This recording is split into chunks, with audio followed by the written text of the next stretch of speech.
Ito yung solar setup ko dito sa bahay. 1 kilowatt, 24 volts with 240 Ah battery, 1100 watt solar panel. Ito po yung ating pure sine wave 220 volts toroidal inverter. Mahalaga na nagsasagawa po tayo ng maintenance para mapanatili po yung safety ng ating setup. Ngayon, kailangan na pong linisan niyang ating inverter kasi 3 years na din po siyang nag-ooperate at normal lang po na magkaroon siya ng mga dumi sa loob na pwedeng maging dahilan ng corrosion or shortage ng mga piyesa niya. So mahalaga po na paminsan-minsan ma-check natin yung loob niya at malinisan na din po. Gumamit lang po ako dito ng brush saka portable na vacuum para mahigop niya talaga yung mga alikabok o yung mga dumi na dumikit na sa board or sa body ng ating inverter.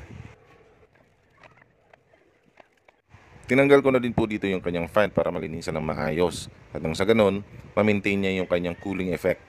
Mahalaga po yan na malinisan kasi siya po yung nagme-maintain ng temperature ng ating inverter.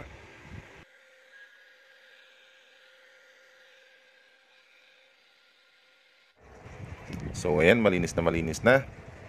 Nangingintab pa, parang bago. So ayan na din po yung kanyang fan. Okay na din. Malinis. So mahalaga po na ma-maintain natin yung ganitong mga aparato para mas tumagal pa po yung kanyang buhay.